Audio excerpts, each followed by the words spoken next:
Hello, everyone. Good afternoon, and welcome back to Every Word Wednesdays.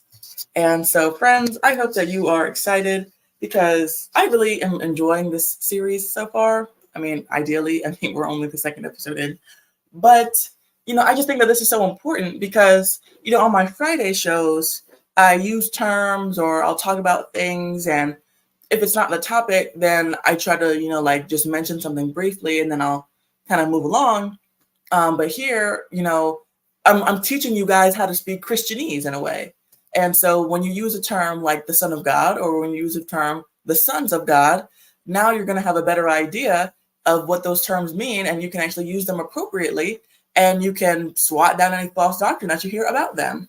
And so since last week we started off with the Son of God and explained what that term is, I thought it would be appropriate to just go ahead and leapfrog right into this term, sons of God, because this term also has gotten completely hijacked and taken for something that it doesn't mean.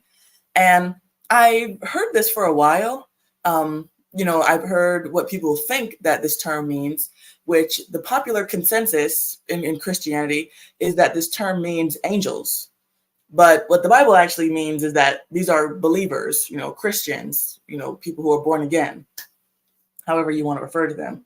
And so I'm going to prove that beyond the shadow of a doubt because the Bible is very clear on this. And so what you'll find is that when people use this term and try to talk about how, these are angels due to X, Y, and Z reason, they're always going to the Old Testament verses. They don't go to the New Testament verses because in the Old Testament, the phrase is used and it's just used as a way like people should already know what that means. But in the New Testament, it's explicit on what it does mean. It defines the term. And so, yes. And so we're going to look at that, of course. But yeah, and another thing that brought this to my mind is that a couple weekends ago, I was hanging out with my dad. I don't know how, but my dad and I were very close. And so we talk about a wide variety of, Christian things. And so we got off on this topic of the sons of God. And I think we were talking about the Nephilim. And so he was like, "What do you think about that? What do you think the Nephilim are?" And I'm like, "Well, the Nephilim are just giants, and giants are just abnormally tall people. They're not special. They're not like 400 feet tall, 40 feet tall. They're just people who are like 8, 9, 10 feet tall. They're still humans." And he was like, "What makes you say that?" And I said, "Because their parents are humans. Their parents are the sons of God and the daughters of men." And he was like, "Well, aren't the sons of God angels?" And I said, "No, those are Christians. Those are people." And he was like, "What makes you say that?" And so I'm going to teach you why I say that. And then this one time, my brother sent me this video from this show called Superbook, which is an animated children's show directed to Christian children. And there was a scene where the story of Job, where the sons of men were presenting themselves before God, and the devil came, and it was like introducing the story of Job. But in the video, they were obviously portraying the sons of God as being angels. And that wasn't why he sent it to me, but he sent it to me just to see what I thought about the show. And I had never seen the show. And so just from that few-minute clip that I saw, I was like, well, I already know that they're getting their information from a faulty source. So that questions the whole validity of the show and of the writers, and like, where are they getting their information? What Bible are they using? Because it's obviously not the King James. Because the fake Bibles actually change it to angels, even though that's not what it says in the Hebrew or the Greek. It doesn't use the same word for angels. It's not the same word that's used for sons of God. If you were to go back to the originals, which I don't support, but that's for a whole nother discussion. And so anyways, let's jump right into this, folks. Like I said last week, some of these are going to be really short and some of these are going to be really long because certain phrases appear more than others. And this is one of those weeks where we're not going to be here for very long because this phrase only makes 11 appearances in the Bible. And so it is a seldomly used phrase, but it is important to know because we want to prove all things. We want to know what we're talking about. When some knuckle dragger wants to come at you with a false doctrine, you should be able to immediately swat it down and know that, no, you're wrong and I'm right and the Bible is true and I'm agreeing with the Bible. So anyways, jumping right into this, our first appearance of the phrase Son of God is Genesis 6:2, which says that the sons of God saw the daughters of men that they were fair, and they took them wives of all which they chose. And so, yeah, like I said, the Old Testament just uses the term. It doesn't explain the term as to what that specifically is, but we're going to get there. And so Genesis 6:4 says, there were giants in the earth in those days. And also after that, when the sons of God came in unto the daughters of men, and they bare children to them, the same became mighty men that were of old, men of renown. Okay.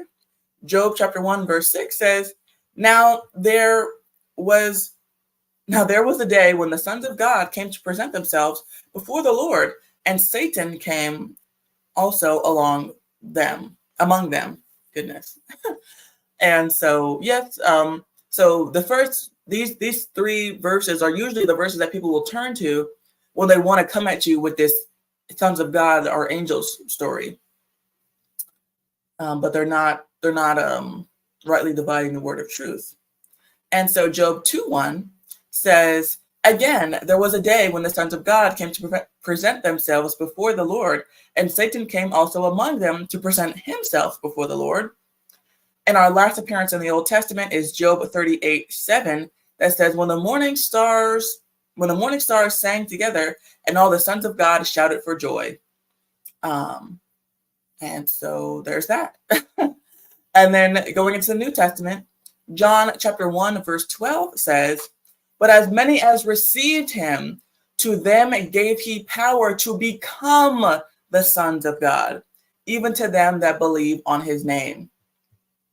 And so if you've been around here for a while, then you might have heard me use this term hermeneutics, which is just a term for how to study the Bible or how to understand or break down the Bible.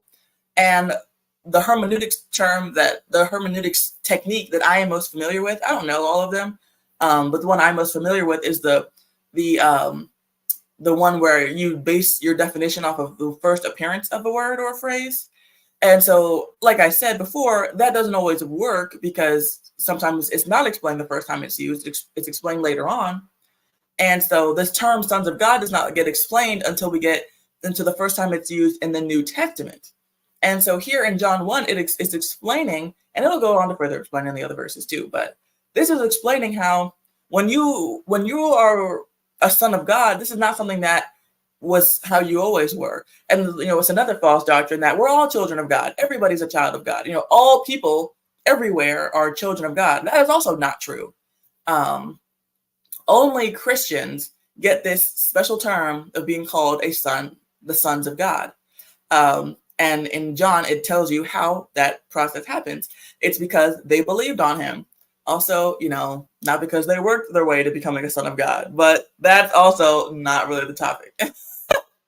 So when you believe on God, when you believe on Christ, that gives you the power to become the son of God. But going down to Romans 8:14 says, For as many as are led by the Spirit of God, they are the sons of God. Romans 8:19, For the earnest expectation of the creature waiteth for the manifestation of the sons of God. I don't really know what that verse means. I think I would have to probably read the whole chapter to get a fuller understanding. But yeah, but that's still talking about Christians.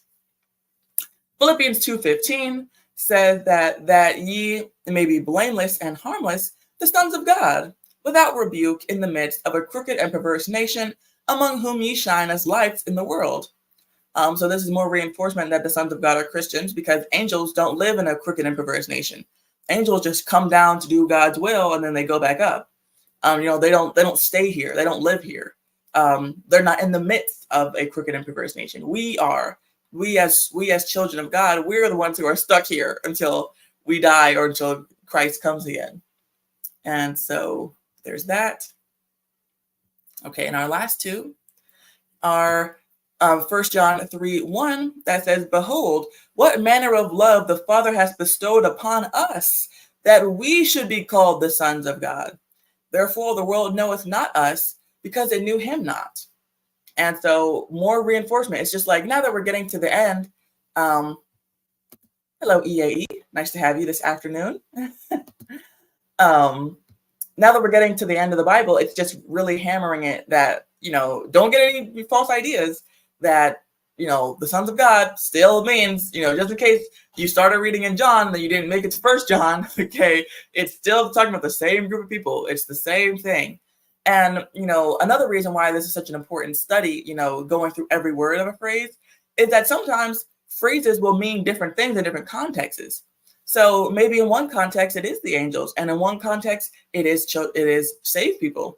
I'm going to debunk that after we finish going through all of these verses. And so, but yes, so it's never that the times that the phrase was used in the Old Testament that was used to angels, but in the New Testament that's a term only used for Christians. It's only ever meant sons of Christians. And so I'll explain that, because there are some terms like repent, which I'll be doing a study on, so don't you worry. That word, constantly gets misconstrued, because it does depend on the context of what it means. Is it a changing of your mind, or is it a changing of your actions? And so there's that. But this phrase always means the same thing. Lionel, he says, good day to you all. Thank you so much, Lionel. Very nice to have you along. And lastly, 1 John 3:2 says, beloved, beloved, now are we the sons of God, and it doth not yet appear what we shall be. But we know that when he shall appear, we shall be like him, for we shall see him as he is. And so, yes, that's all the appearances of that phrase, that specific phrase, sons of God. But I am going to go to a couple other verses just to prove to you guys that that term never means angels.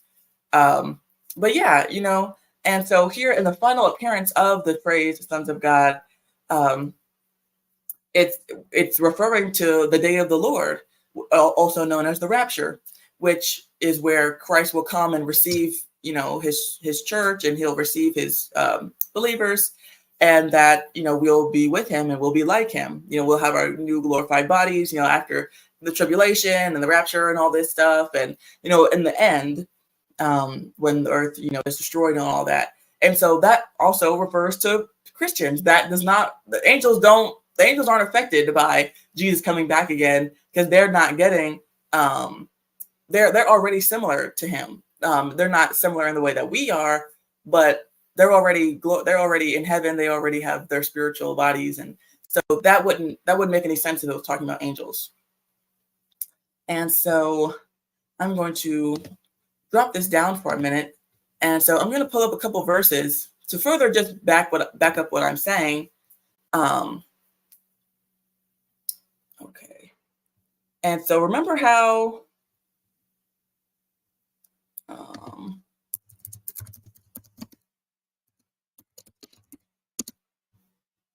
okay.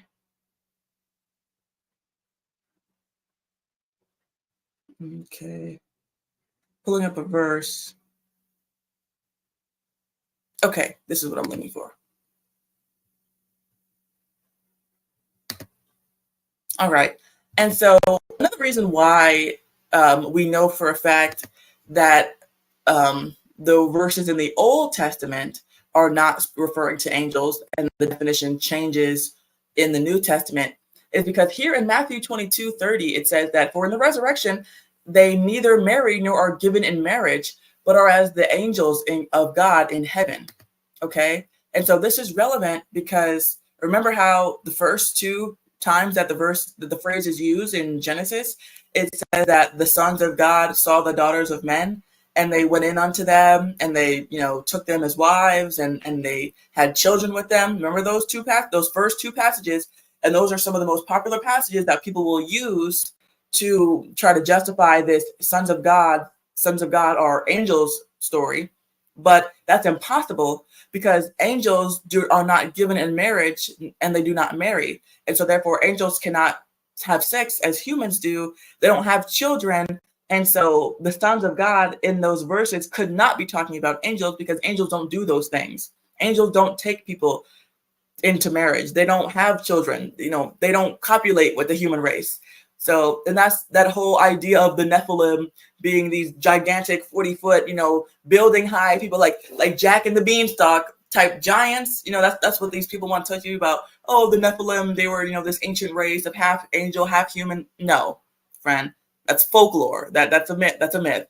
When people say things like that, that's what makes the Bible look silly, And so we're just talking about people that are abnormally tall. We're talking about like the Yao Mings and the Shaqs and I don't know who the tall player in the NBA ever was, but like Wilt Chamberlain, like people who are just abnormally tall. People like 6, 7, 8 feet tall, and I'm sure if you saw somebody who was 7 feet tall, you would be like, whoa, you're a giant.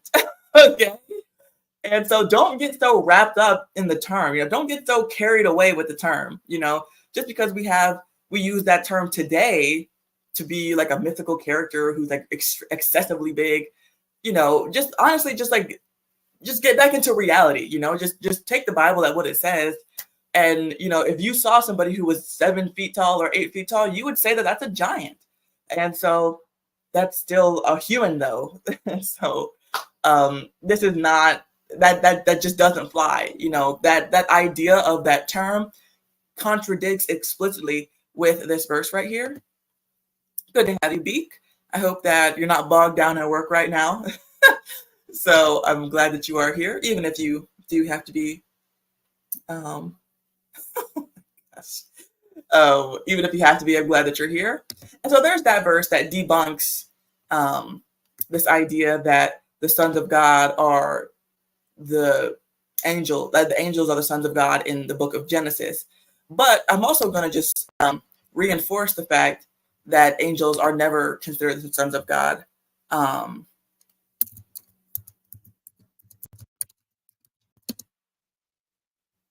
With one more verse.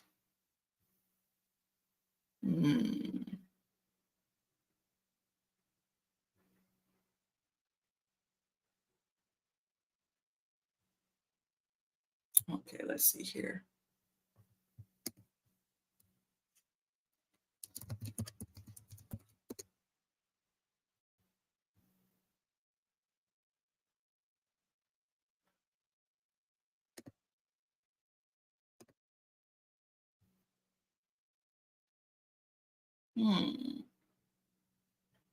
Okay, stand by.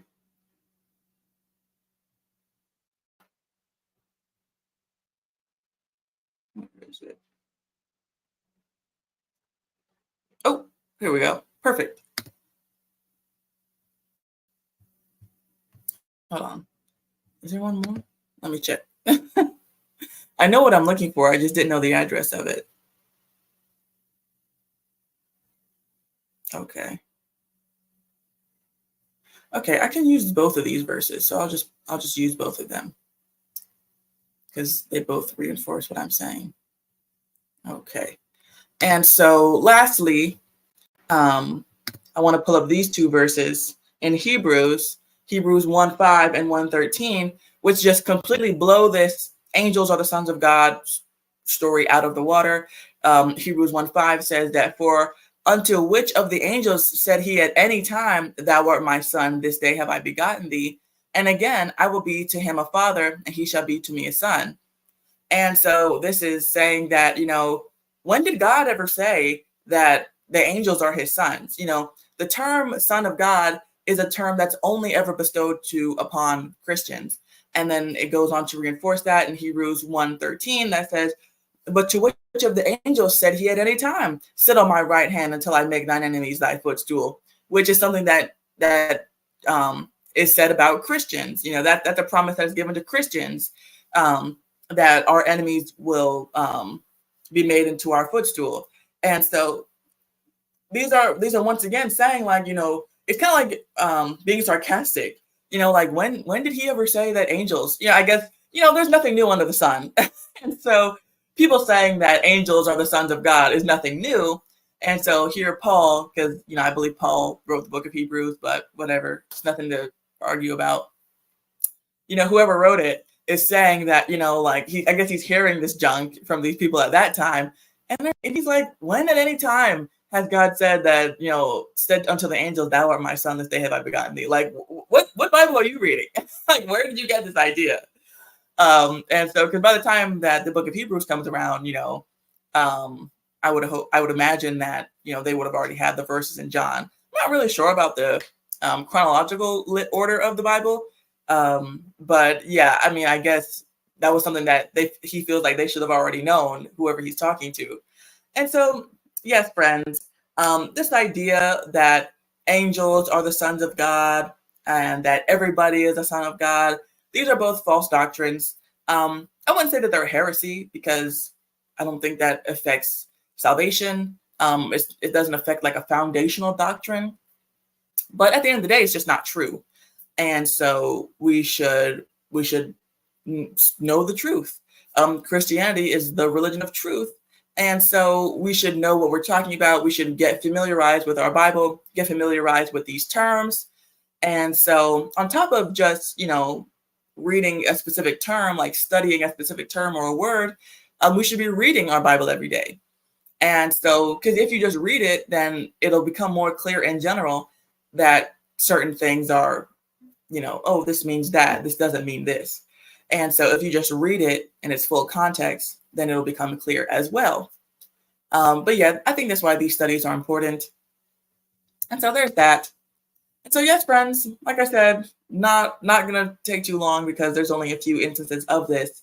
And it's not like some big doctrine. I mean, it's big enough that I've heard it, and a lot of people will say this, and it's just become very mainstream in Christianity to say and to think that angels are the sons of God. But now that you know better, then you can go out and fight that, because knowing is half the battle. And so, friends, I hope that you enjoyed this teaching, this study. Thank you, Lionel. I like to think that this is interesting too. Because my friends, they'll talk to me like, well, how do you plan what you're going to talk about? And how do you come up with these ideas as to, what you're going to do your streams on? And I'm like, I just talk about things that I want other people to talk about. I make the kind of content that I want to see. And so I feel like things are interesting, but I hope that comes across to you guys. And so, yes, that's all I have for you today. And I'll be talking to you on Friday.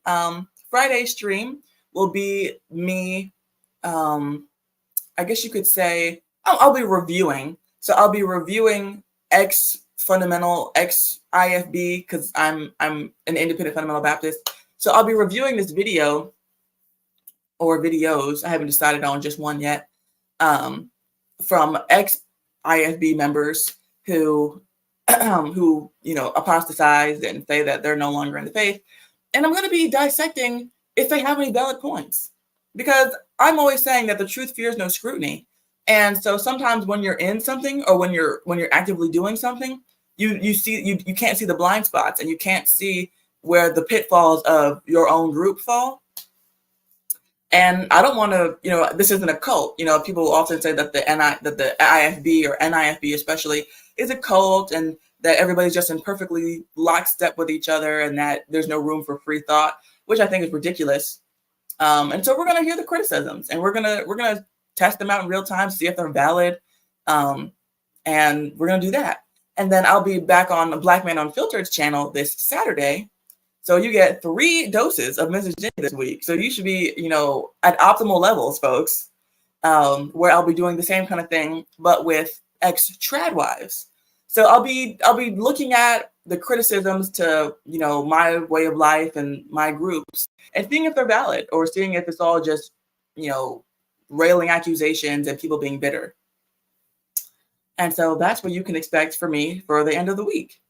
And so Lionel says, it does. I hope you have a great day. Thank you. I hope you have an even better day, Lionel. And you as well, EAE and Beak. And I hope you all have a great rest of your day. And I will be talking to you again on Friday.